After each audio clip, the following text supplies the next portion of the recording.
followed the dress code to the fullest extent. Howdy folks. This one took place closing in on 6 years ago.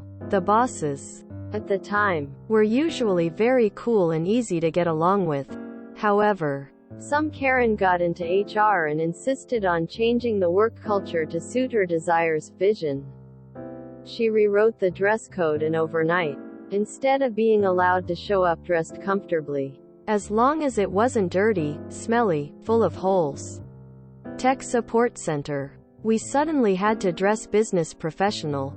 She even specified the materials the clothing could be made out of.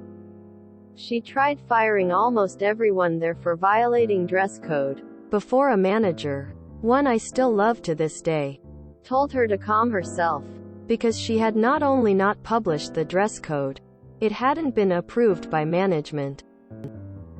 HR Karen gets her memories in a knot and pulls strings to get it approved in a couple of days. So, in those couple of days, I was reading through the dress code, trying to see what I could do to make her regret it. The dress code word for word. Clothing is to be made of woolen materials only, unless a specific exception is made below. Allowable clothing is listed as business suits, button-up dress shirts, monocolor ties, leather shoes, skirts, and blouses. If wearing a skirt or blouse, silk materials are accepted. Of note, that silk exception was put in solely for her, as she claimed that wool gave her hives. Anyway, the air conditioning had been out for weeks, and we had been getting by in the building with big fans and wearing light shirts. It was a hot summer, so I searched for a loophole in the new dress code. I'm sure you can already see what loophole I found and exploited. Note: despite having lost a lot of weight since then, I am still a hefty, very hairy man. 200 plus lbs lost since then, with a very long beard. So, day one of the new dress code, on the way to work, I stopped in at a local Goodwill. I bought the most garish skirt I could find that I could squeeze in, and the most feminine blouse I could find. I paid for them, and got dressed at a gas station just down the street for the work location. I waltz into work with lots of stares coming my way. However, I was the only man on the floor not sitting in a pool of my own sweat. Skirts are surprisingly breezy, and blouses are like nothing there at all. Lol. Less than 30 minutes in, everyone in the building can hear HR Karen screaming it about me as she runs up to my desk and demands I go to her office for disciplinary action.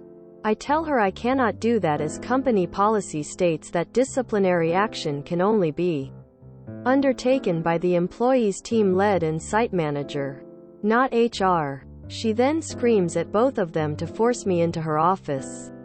They both give me the stink eye, but I give them a thumbs up and a big grin and say, please, please, please, make me go into her air-conditioned office. Did I also mention she had the only working air conditioner on site? So the four of us trudged to her office, with me grinning ear to ear, myself and many coworkers laughing as this large, hairy, heavily bearded man in a silk skirt and blouse walks past everyone. All because I, and they, know how ridiculous I look, and how they know I only pulled stunts at work like this when I am 100% in the right. So, we get to HR Karen's office and I sit down.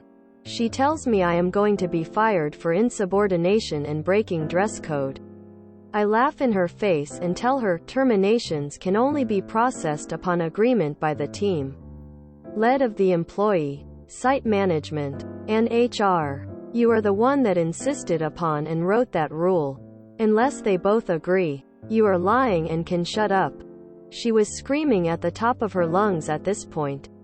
She said it was sexual harassment against all the women in the office for a fat, hairy man to be in women's clothing.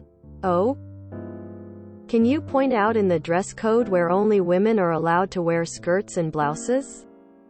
Quote, as soon as I said that, My team lead suddenly lit up and started giggling as she knew where I was taking this. Karen got out a written copy of the dress code, and then started sputtering and stammering as she read it word for word as I typed it up above. Gender was not mentioned, only material and types of clothing allowed. As she started screaming at me again for being inappropriate, the site manager looked at her and said, "Do you really want to get fired for sexual discrimination and sexual harassment? He has you caught in a wringer over a barrel of fire. And it would cost us potentially millions."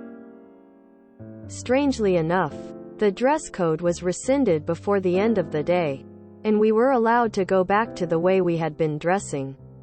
As an extra, she is no longer with the company, and has been gone for years. She made blunder after blunder, usually screaming at me and my bosses. But I always pointed her at the policies she made and got approved, as I was following them to the letter. Just, wow. How did anyone approve that dress code in the first place? Did she have videos of the owner doing something illegal? You fool. You fell victim to one of the classic blunders. The most famous is to never get involved in a land war in Asia. The second most famous is to never create a restrictive dress code without a committee to disperse the blame. That air conditioner should mysteriously stop working. You big, hairy, glorious man. I love this story. Absolutely what MC is about. I'm flabbergasted about the woolen part. Like, was she planning on physically inspecting everybody's pieces of clothing? Polyester skirt? Fired. Quote. This is why good HR people know you don't bother having such specific dress codes. Just say business casual and address it with specific staff if they're looking like slobs. Otherwise just focus on the important things. Geesh. Good job op. Reminds me of the time the manager disciplined a coworker because her pants were a little too long, which was actually stated in the dress code. Know what's not against the dress code? Victorian gowns with 3 feet train. They started leaving my coworker alone. Fuck any company that lets the HR goblins scream at managers at any level. HR exists to work for management, not to dictate policy. The USPS had a similar dress code where skirts could be worn year-round while shorts could only be worn between specific dates regardless of the temp, weather. So a mailman started wearing a skirt because nothing in the dress code said he couldn't. Wool? Question mark. I draw the line at monocolor ties. The proper use of a dress code is to ensure that everybody is dressed appropriately for the situation, and when used that way is generally reasonable and people don't usually balk at it. Sometimes it's a little off. E.g., one summer I wore shirt and tie to crawl around under desks in the dirt installing new PCs at client sites. Which was annoying, but what could you do? They were banks in the early 90s. Person shrugging. But generally not excessive. But when dress codes are used to control people, they always get rules lawyered into oblivion. One of the few perks of my job is that there's really not much of a dress code at all.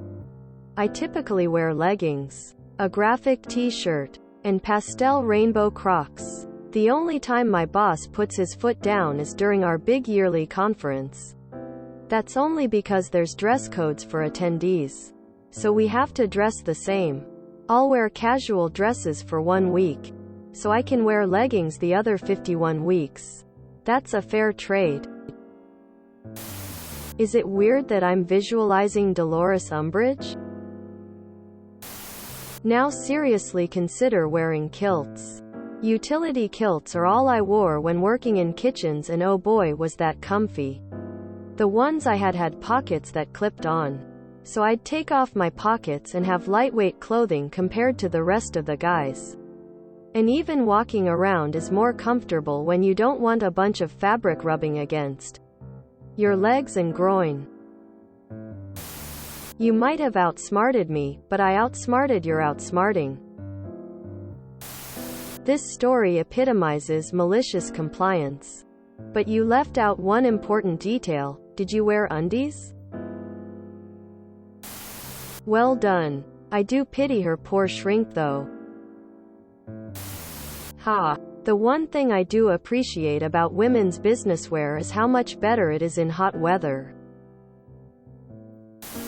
Wool. Without AC. That's absolutely absurd. What next? Barbed wire shoes? Sandpaper underwear? Hats made of live hornets? If you enjoyed this video, please check out our playlists full of similar content. Epic Ericast is like doom scrolling for your ears. Please like, share, and subscribe.